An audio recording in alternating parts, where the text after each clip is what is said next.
I'm Gale Banks. Over the next few minutes, I'm going to explain why the Derringer is the only inline tuner you should consider for your Ford 6.7 Super Duty. All the others belong right here.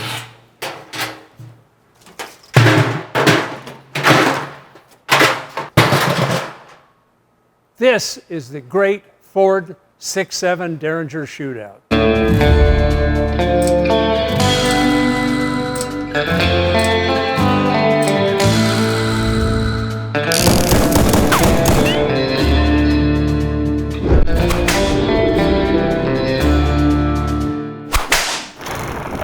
I've decided that I'm going to tell you the end of the story first. Spoiler alert, the Derringer is the only smart tuner available because it has OBD connectivity. That allows it to safeguard your truck, and it delivers the power that it promises. I'll explain why the Derringer is the smartest and safest warranty-friendly tuner shortly. But first, let's talk about horsepower and torque. And I have to say this, we don't do some big jacked up number for marketing like the other guys. We expect you to put your truck on a dyno and get the same results we do. We bought and tested all the competitive tuners on the same truck, on the same day, in the same weather, on the same dyno, and over the same road, all with the same driver. So here's the competition. AFE, AG, TS Performance, which didn't even come with a label on the box, and last but definitely least, Stealth. Now Stealth, Dr. Performance, and Diesel Domination, they're all the same box, just with different stickers. So there's no reason to test all of those, so we chose Stealth. Your 17 through 19 Ford 6.7 Super Duty is rated from the factory at 440 horsepower and 925 pound-feet at the flywheel. But that's not what makes it through the powertrain and hits the road. You care about that. You care about the horsepower at the wheels, where the rubber meets the road. So let's talk about that. All right, we've graphed the horsepower versus RPM, and we've shown on the graph the max operating range of the engine. Wide open throttle downshift point is at about 2,150 RPM, and the wide open throttle upshift point is right at 3,150 RPM. You're working within that range, and rarely do you use all of it. You use the meat of it, kind of the center part of the graph. Stock, we've got 389 horsepower at the road surface, and that happens about a little after 2,800 RPM. For those of you looking at buying the Derringer with the iDash front end, either the Data Monster or the Super Gauge, the peak for you guys will be 443 horsepower for a peak-to-peak gain of 54 horsepower over stock and a best gain of 59 horsepower.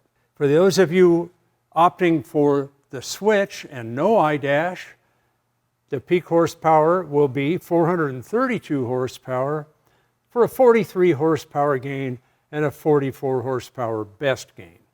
The AFE Scorcher does both fuel and air, and it results in a peak-to-peak gain of 28 horsepower and a best gain of 33. Now we move into the guys that are just peeing fuel into the engine with no additional air. TS MP8, 414 horsepower. It's got a 25 horsepower peak-to-peak gain and a best gain of 26 horsepower. The Stealth and all the other guys that live in the same box, 412 horsepower for a 23 horsepower gain and a 24 horsepower best gain. And then we get to AG Diesel, and this falls under the heading of, did they actually put in additional fuel? It's 401 horsepower. We found a 12 horsepower gain and a 14 horsepower best gain. Why bother? Best gain, we try to push our power curve into a situation where you have a very broad peak. So our peak kind of starts a little before 2,800 RPM and goes all the way out to almost 3,000 RPM. what you get is what we call a lot more area under the curve.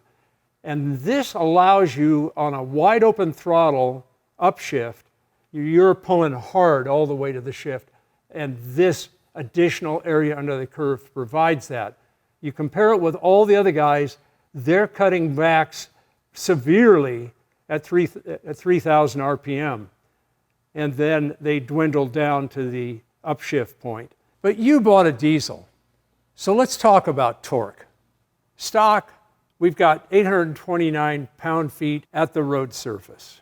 If you're opting for the Banks iDash front end with your Derringer, we've got 892 pound-feet for a peak-to-peak gain of 63 pound-feet, but even more meaningful, and I'll show you why in a minute, we've got 106 pound-foot gain at our best point. For those of you buying the Derringer with a switch, you've got 866 pound-feet for a 37 pound-foot gain and once again, a really meaningful 79, damn near 80 pound-foot gain where it really matters. AFE Scorcher gives you an 862 pound-foot for a 33 pound-foot peak-to-peak gain and a best gain of 64 pound-feet. The TS MP8, 867 pound-feet for a 38 pound-foot gain peak-to-peak and a 50 pound-foot best gain. Going to Stealth, 863 pound-feet for a 34 pound-foot peak-to-peak gain and a 43 pound-foot best. And then we get down to AG Diesel, 850 pound-feet peak-to-peak, 21 gain, and best gain of 25 pound-feet. I think AG has left the room. Now let's turn to the graph itself. You'll notice the ability to pull a gear is when you hit that upslope with that big load behind you and you start lugging. The ability to pull the gear you're in, and oh, by the way, that gives you better fuel economy at the worst possible fuel economy point in the operation of your truck. When you're lugging down and pulling a hill, you don't want to backshift. If you backshift, it buzzes up the RPM. Yeah, you're pulling the hill, but you're burning more fuel doing it. So you want to stay where the engine's most efficient around the torque peak. So if you look, starting at 3,000 RPM, look at stock torque and look at where we are. There's a huge difference right there. You start lugging the hill, you're feeding in throttle, the RPM's dropping, but we're pushing the torque. This is called torque rise. As the RPM drops back from the horsepower peak RPM, which is nominally 2850, the torque is rising and pulling the gear you're in. And if you look at our torque rise and look at stock, we absolutely own this whole situation. And who's second best? Well, it's us with a switch. Wheel horsepower best gain, Derringer with iDash, 59 horsepower. Derringer with a switch, 44 horsepower. AFE Scorcher, 33 horsepower. TSMP8, 26 horsepower. Stealth, 24. AG Diesel, 14. Wheel torque, the Banks Derringer with the iDash, 106 pound-feet.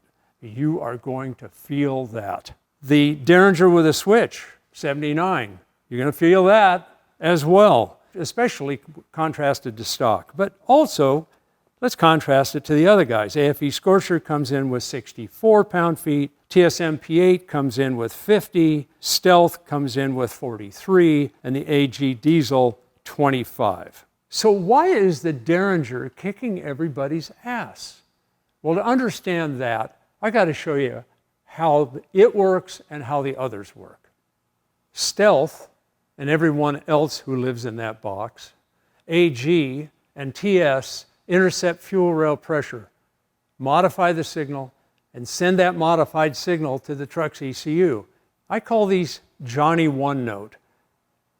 It's like somebody playing the same key on the piano hour after hour. AFE alters the fuel rail pressure signal and the manifold absolute pressure signal, the MAP signal. They add air, but that's where the comparisons to the Derringer stop. As I mentioned earlier, the Derringer is the only smart tuner available. So what makes it smart? Well, this OBD cable.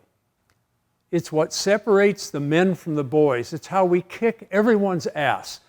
It's what connects a Derringer to your truck's ECU, allowing it to tune dynamically, adjust its added power, compensate for altitude, hot days, cold days, keeping your engine and drivetrain safe. The Derringer doesn't just blindly squirt in more fuel. It tunes dynamically. At Banks, we call that adaptive tuning. The Derringer has situational awareness.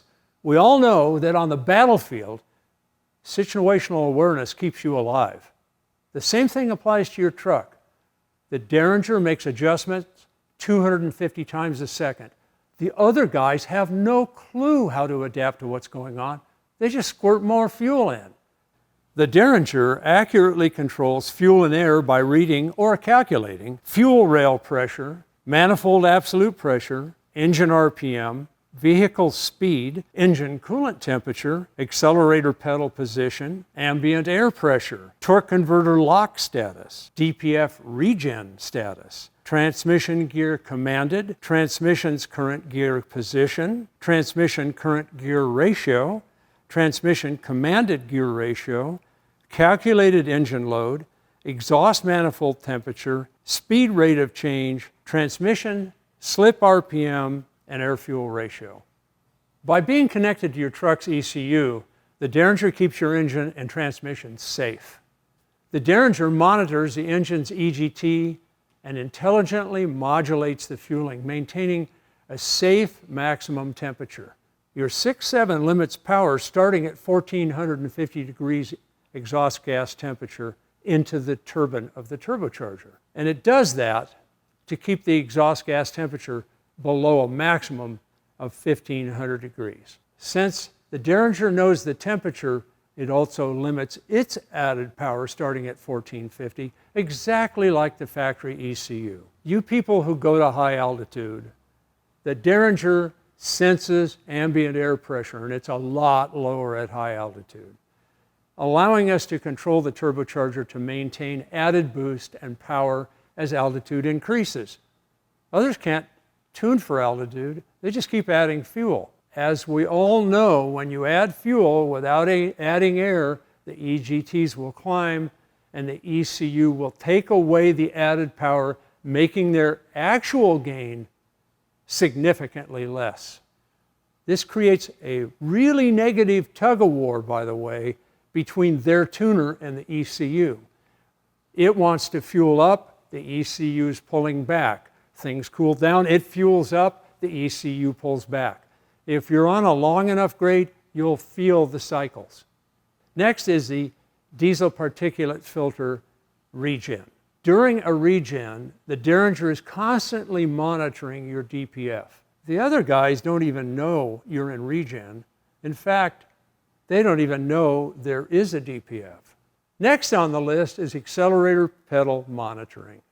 The Derringer senses accelerator pedal position to roll in additional power progressively. This optimizes part throttle fuel economy and it still gives you max power when you ask for it and not when you don't. The other guys don't even know your truck has an accelerator pedal. And this is a really important one, coolant temperature monitoring. If you go out and you'll pull grades at high altitudes or high altitudes with a hot day, you've got a problem rejecting heat from your engine's radiator to the atmosphere, and you're making big power. The Derringer senses coolant temperature to control added power. During warm-up, no power is added at all below 120 degrees. Then the power is ramped in and fully available above 150 degrees.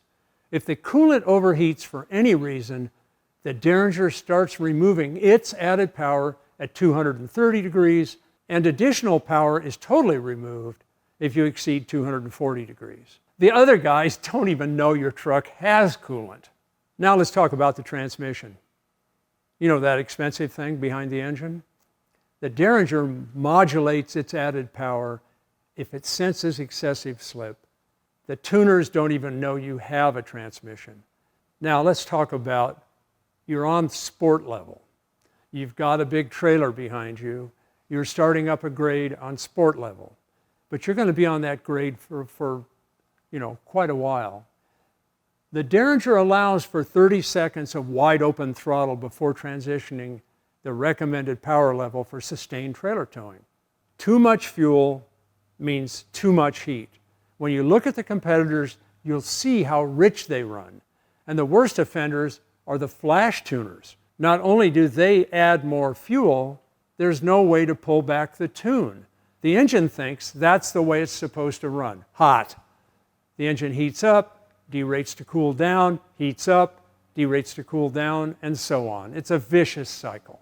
Remember this, you can't increase fuel economy running the same air-fuel ratio or richer than stock. Since we're talking about air-fuel ratio, first thing you'll notice in black is the stock full power air-fuel ratio at 18:1. That's 18 parts of air to 1 part of fuel.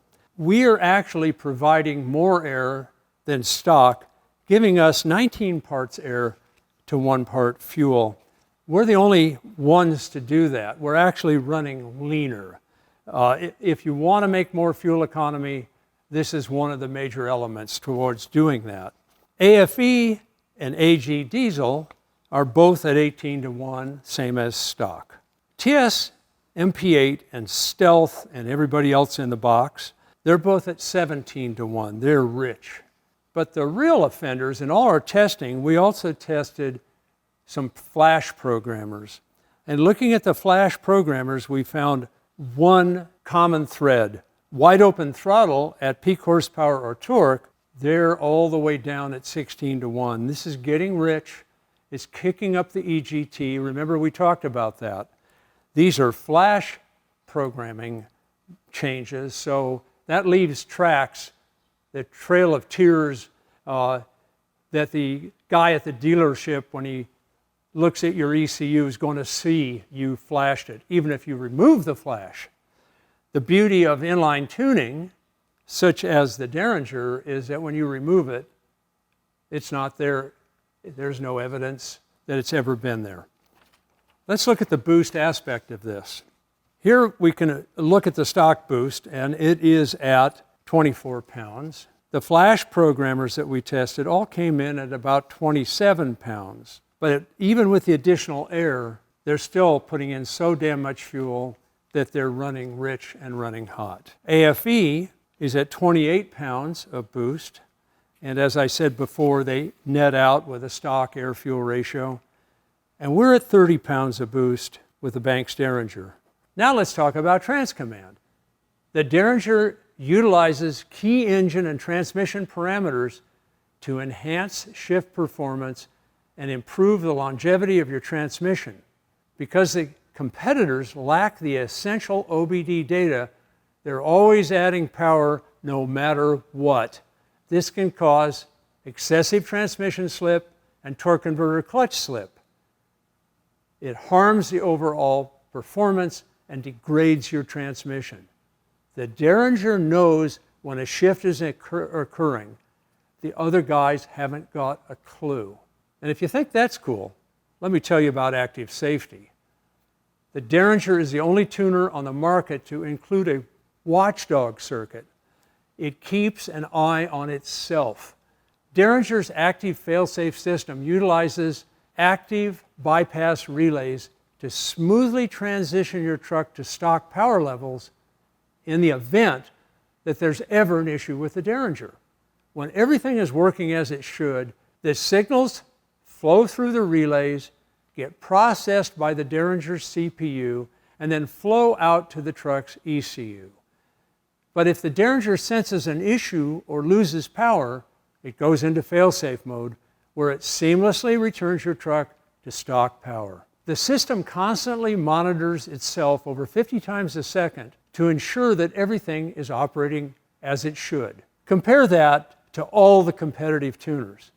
If they lose power or fail in any way, they instantly trigger a whole bunch of trouble codes and a reduced engine power mode, where all power is lost. Let me show you what I mean.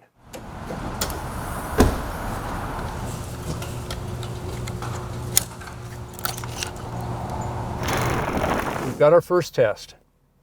And our first test is we've put in the Stealth Dr. Performance Diesel Dominator.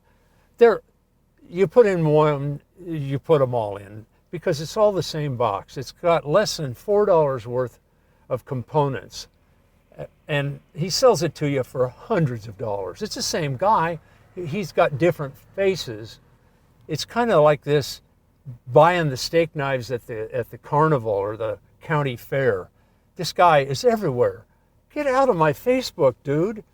Anyhow, I'm going to test his. But it's all of those brands, and it's typical of AG and TS Performance. They're all what I call one-wire setups. They interrupt one sensor, the fuel rail pressure sensor, and they just piss more fuel into the engine. Let's go see what happens. I'm going to run this thing up, probably in second gear. It's manual. And get a little RPM going. And then I'm going to flat foot it. I'm going to floor it and turn off the 5-volt power powering the board in the unit. Put it into manual. In fact, I'm going to put it into second. And we're going to take it out here. And hopefully there's not too many people around. We're just about past go-home time here in my industrial neighborhood of Azusa, California. So we're at a standstill. Now let's accelerate this thing up. All right, 3,000 RPM. I'll flat foot it. Whoa. Okay. Accelerator pedal is totally dead. There's nothing. Absolutely nothing. The engine just shut off. Ha! Jesus. Let's see if I can get this thing to light again. It says shift to park to start vehicle. Oh, okay. I'll do that. Turn the power back onto the unit. That should make it run again. Ooh, it's cranking a long time here. Didn't start. Check vehicle codes, checking for codes. Wow. Fuel rail, injector, boy.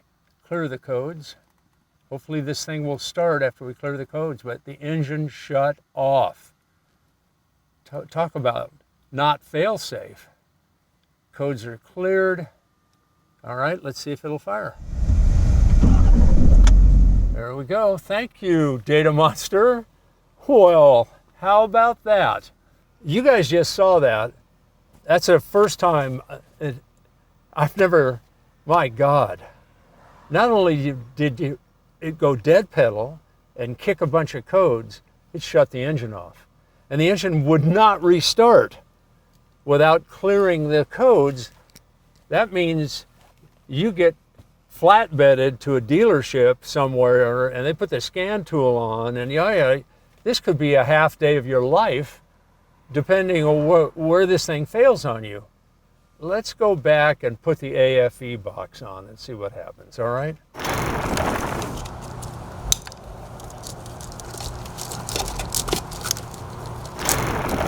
Now we've got the AFE box in here. This one senses and amends fuel rail pressure and manifold absolute pressure, so fuel and boost. What we're going to do here is the same test we did with the one-wire box. Run it up to 2,500 in second gear, and then punch it like we're passing a semi on a mountain road.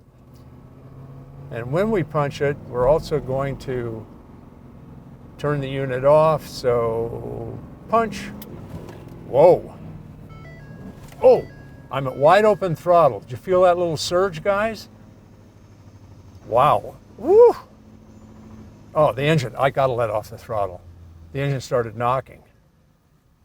Oh my God. Okay, steering wheel's dead. We're at a dead stop and the engine's off. I think I just hit the guy head on who was coming down the mountain towards us. We're all dead, people. This is a product liability lawsuit. All these guys that don't have fail-safe are hanging in the wind. I don't know if we even want to talk about that.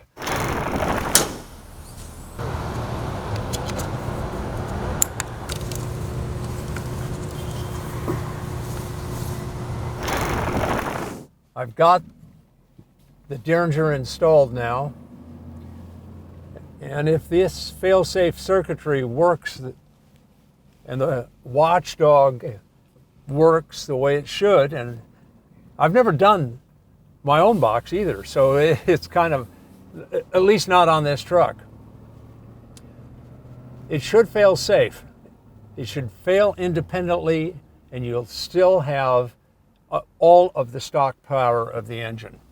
So let's bring it up to speed here and see what happens. Once again, 2,500 RPM. Punch it. Whoops, still pulling, and I'm running into this guy in front of me. Didn't fail. There you are, guys. It's still running with stock power. I can turn the box back on. And we got a lot more power. Turn the box off again. No failure.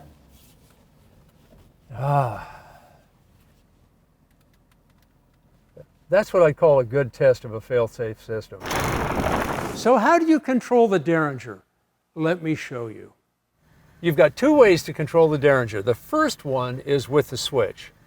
Now this little pup can be exposed. You put it where you want it, or you can hide it, just like you hide the Derringer.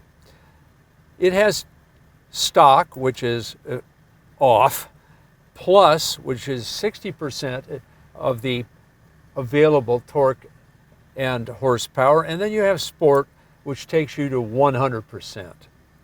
The second way to do that is with the iDash, Data Monster, or Super Gauge. On either one of the iDashes, you have a level indicator. When you plug the whole thing together, the iDash recognizes the Derringer and it pops this Derringer control screen.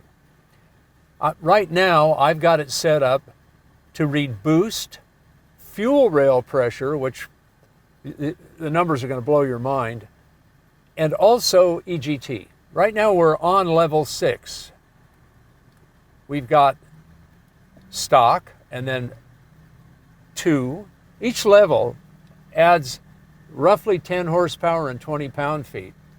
So level 2, level 3, level 4, level 5, and level 6, which is all of it. And you can adjust these while you're driving. And when you go into regen, your truck doesn't tell you you're in regen, but this does. Right here where it says level, it will flash regen periodically throughout the regen cycle. So I've set this on level 6. The power bar climbs as additional power is added above stock.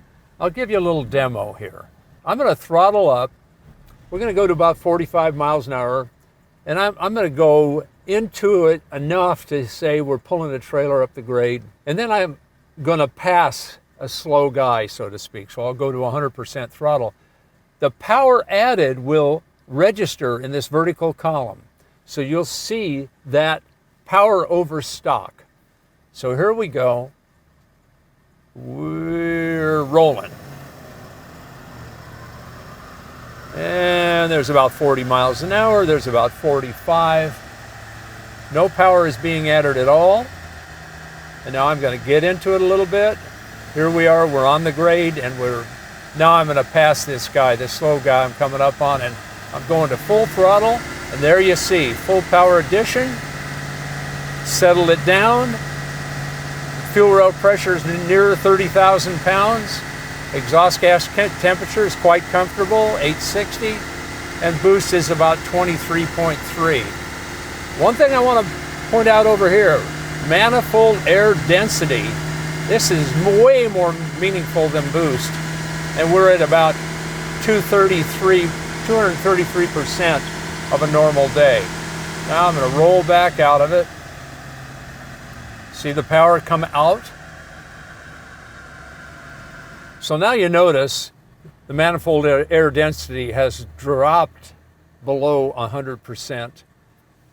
This manifold air density replaces boost because it considers pressure, temperature, and humidity. It's a bottom line evaluation of your engine's air intake system. The cold air, the ram air system, the turbocharging system, and the intercooling systems, all evaluated in that number. Also in the nose of the truck, we've got our air mouse. This thing gives us ambient air pressure, ambient air temperature, and relative humidity. It can also give us density, altitude, things of that nature if you're a pilot or a racer you're really into. And to flesh this out, engine coolant temperature, engine oil temperature, and transmission temperature are all displayed here. Guys, this is about a dozen of the hundreds of things that you can read on these gauges. You can read everything you're used to reading and a whole bunch you've never read, never heard of. Now remember, the Derringer tunes dynamically and has dozens of safety features. But right now, I just want to talk cost and dollars per horsepower. I'm going to start with the punchline. I'm going to go bottom up on this chart. And here's the punchline. AG diesel at $408 sounds like a bargain until you consider it's $30.10 per horsepower, and there's not enough horsepower to actually feel. Let's go up to Stealth. $550, way more expensive than our setup, $23 a horsepower. Now it starts focusing into a competitive area. Next one up is the TS-MP8. $399, sounds like a commercial price, $15.70 per horsepower. But consider this, and I can say this without exception. Every TS product we've ordered didn't work out of the box. You heard me correctly, did not work out of the box. Every one of them we had to send back for them to quote unquote reflash. In some cases, they disabled one of the sensing circuits. How do we know? Because we're in the electronics business. So at $399 and $15.70 per horsepower, that would be if you have one of their boxes that actually works. Next one up is the AFE Scorcher. $474, $14.50, but totally situationally unaware, has no safety systems. We're now going to move to the realm of a properly engineered product, the Banks Derringer. With a Derringer with iDash, this is priced with the super gauge at $769. Even with the super gauge, the price still extends out to a $13.03 per horsepower, kicking everybody else's tail in the process. And now for you guys who are really looking for the bargain, if you can do without that beautiful iDash, then you're going for the Banks Derringer with a switch. $499 is a bargain compared to anyone else on this chart, and a bargain compared to any handheld. The handhelds are Johnny One Note. You reflash, and now you're vulnerable to a warranty situation. With the Derringer, you just remove the thing, and you're at $11.34 per horsepower gained. So if you're looking for power, efficiency, reliability, and safety, there's no other tuner like the Derringer. Can I get somebody to take out the trash?